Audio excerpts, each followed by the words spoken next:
listening to His voice in the noise of life. John chapter 10 verse 27, "My sheep listen to my voice. I know them and they follow me." This simple yet powerful verse reminds us of the close relationship Jesus desires to have with us. Jesus uses the metaphor of a shepherd and sheep to describe how He knows us intimately. Just as sheep recognize their shepherd's voice and follow Him, Jesus calls us to listen to Him and follow His guidance. In the world today, we are bombarded with so many voices, social media, news, opinions from others, and even our own thoughts. It can be hard to discern which voice to trust, but Jesus is calling us to listen to His voice above all the noise. Listening to Jesus means taking the time to slow down, tune out the distractions, and focus on His Word, His teachings, and the promptings of the Holy Spirit in our lives. But what does it mean to truly listen? It's not just hearing words. It's about paying attention and being willing to obey. When we listen to Jesus, we acknowledge His authority in our lives. We allow Him to guide us, protect us, and lead us to greener pastures, just as a shepherd leads his sheep to safety. Listening to His voice means trusting Him enough to follow where He leads, even if we don't always understand the path ahead. The beauty of this relationship is that Jesus doesn't just speak to us from a distance.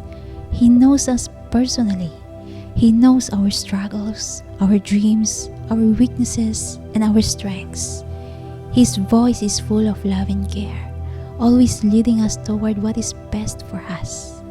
When we follow His voice, we experience peace and purpose because we are walking in step with the one who knows us better than we know ourselves. But how do we practice listening to Jesus in our daily lives? Here are a few simple steps. Number 1, spend time in God's Word. Jesus speaks to us through the Bible. The more we read and meditate on Scripture, the more we can recognize His voice. Number 2, pray with an open heart. Prayer isn't just about asking for things, it's about listening. Take time in prayer to quiet your mind and hear from God. Number 3, be still. In the busyness of life, it's easy to miss God's voice. Set aside time to be still, reflect, and allow His voice to speak to you. And number 4, obey what you hear. Listening to Jesus means responding. When you hear His voice, follow Him in faith. His guidance is always for your good.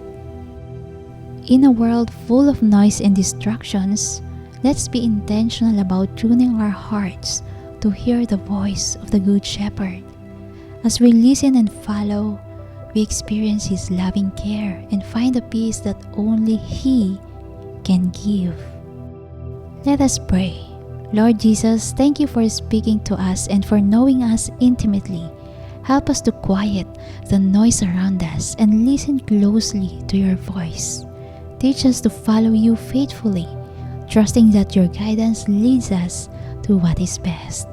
In Jesus' name, Amen.